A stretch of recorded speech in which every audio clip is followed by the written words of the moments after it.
দিনটা ছিল 5ই আগস্ট। তখন ভোর 4টে। স্টেশন থেকে নেমে পড়লাম জম্মু তাওয়াই স্টেশন।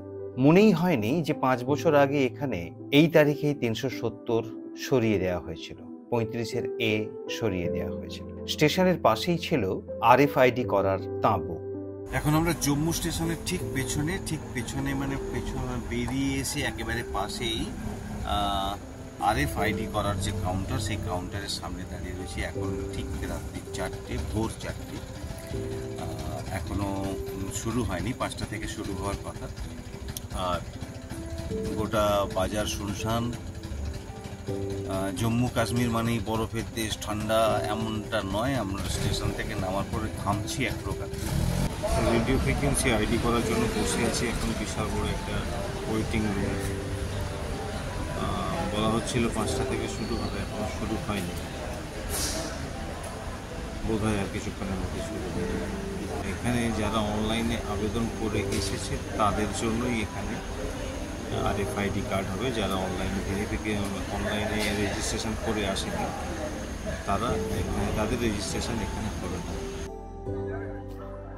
এইমাত্র RFID কার্ড পেয়েছি।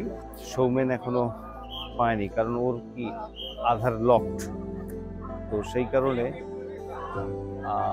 ও একটু আটকে পড়েছে। আমাদের পুরনো যে সিম, যেখানে আধার ভেরিফিকেশন নাম্বার আসে, আধারের OTP আসে, সেই সিমটা এখানে চলছে না। ফলে সৌমেনের OTP আসছে না, আর ওর আধার বায়োমেট্রিক লক হয়ে আছে। সেই জন্য একটা সমস্যা হচ্ছে। দেখা যাক কিভাবে ওই সমস্যাটা ওভারকাম করা যায়। সৌমেন ওখানে কথা বলছে অফিসারের সঙ্গে। ভগবতীনগর বেস ক্যাম্প যাওয়ার জন্য মাত্র 4 থেকে 5 কিলোমিটার রাস্তার ডিস্টেন্স। আকার ছেড়ে বিকার দাম সব 200-250। অবশেষে পার হেড 50 টাকায় পাওয়া গেল একটা টোটো।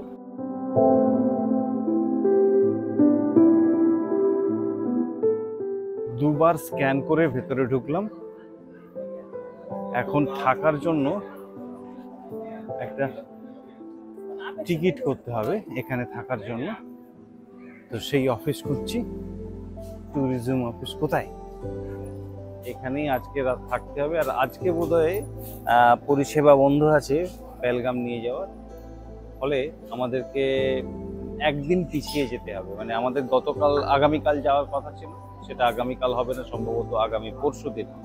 একদিন রয়ে যেতে হচ্ছে এক্সট্রা করে। আর আমরা একদিন হাতে নিয়েই বেরিয়েছিলাম, এটা একটা সুবিধে হয়েছে। অমরাবতী বেস ক্যাম্পে ঢোকার আগে দুবার চেকিং হলো। সেখানে গিয়ে থাকার জন্য টোকন কাটলাম। খাওয়া দাওয়ার ব্যবস্থাও সেখানে আছে, খুব সুন্দর পরিবেশ। কিন্তু গিয়ে জানতে পারলাম যে ওই দিন মানে আমাদের যে আগের দিন যাওয়ার কথা, সামনের দিন, সেদিন যাওয়া যাবে না, পরের দিন যেতে হবে। সুতরাং পুরো একটা দিন আমাদেরকে ওখানে কাটাতে হচ্ছে। খাওয়ার জন্য লঙ্গরখানাও ছিল, সেখানে খাওয়া দাওয়া করলাম। আর আমাদের যাওয়ার পথ ছিল পঞ্চতরণী হয়ে, পেহেলগাম হয়ে। টিকিটও কাটলাম বাসের সেইখানের।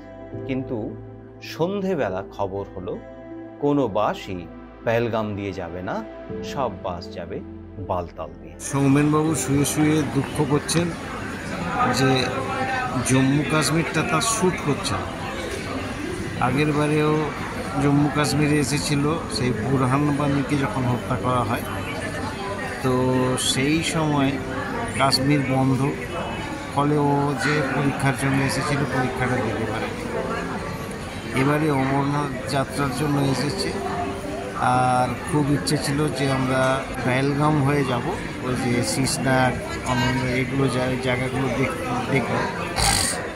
কিন্তু এই মুহূর্তে ঘণ্টাখানেক আগে, এখন প্রায় 9:30, ঘণ্টাখানেক আগে ঘোষণা হলো যে পেহেলগাম দিয়ে কোনো গাড়ি যাবে না আগামীকাল সব গাড়ি সোজা বালতাল পৌঁছাবে।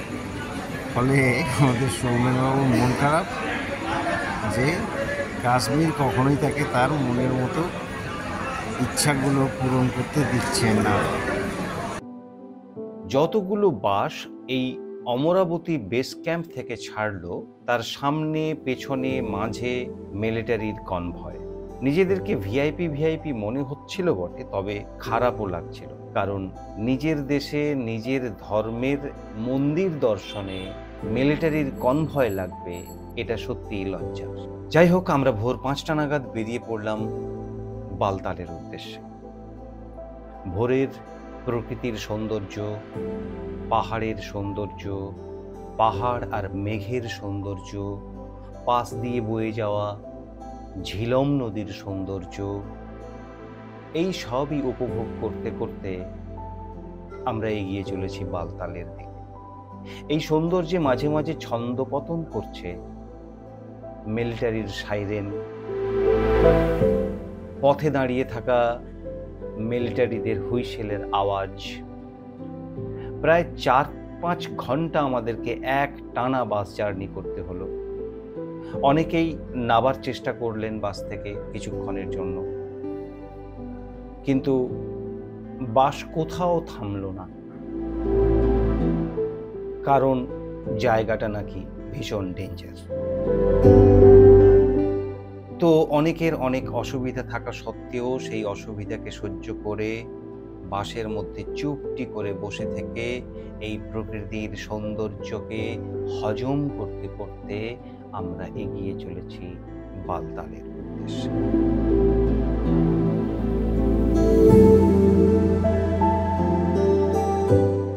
পথে কোনো খাওয়া নেই, নাবার কোনো সুযোগ নেই। সোনমার্গের সৌন্দর্য পেরোলাম, সিন্ধু নদীর পথ ধরলাম, সিন্ধু নদীর পাড় দিয়ে এগিয়ে চললাম বালতালের উদ্দেশ্যে। অনেক পুলিশের ক্যাম্প, পুলিশ বলতে মিলিটারির ক্যাম্প দেখতে দেখতে এগিয়ে চলেছি, আর মাঝে মাঝে প্রকৃতির নৈসর্গিক সৌন্দর্য উপভোগ করতে করতে এগিয়ে চলেছি বালতালের দিকে।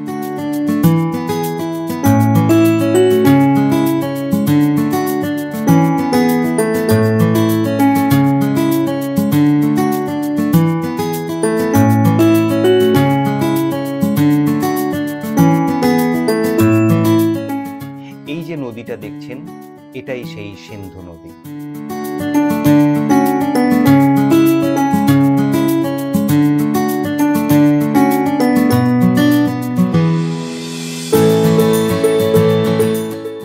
এত কাছ থেকে সিন্ধু নদী দেখব কল্পনাও করিনি।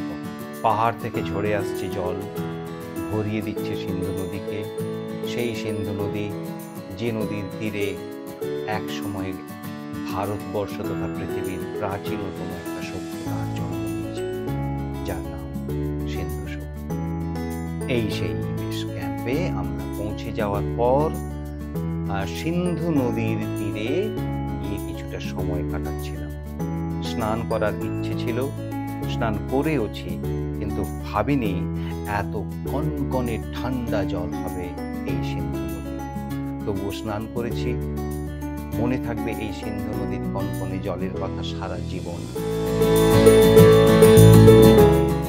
সূর্যের আলো পড়েছে পাহাড়ের চূড়ায়, যেন একটা সোনালি মুকুট পরিয়ে দিয়েছে কেউ এই পাহাড়ের মাথায়।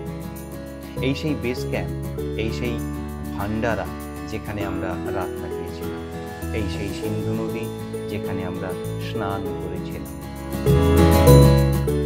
ভালো থাকুক কাশ্মীর, ভালো থাকুক বালতাল, ভালো থাকুক সিন্ধু, ভালো থাকুন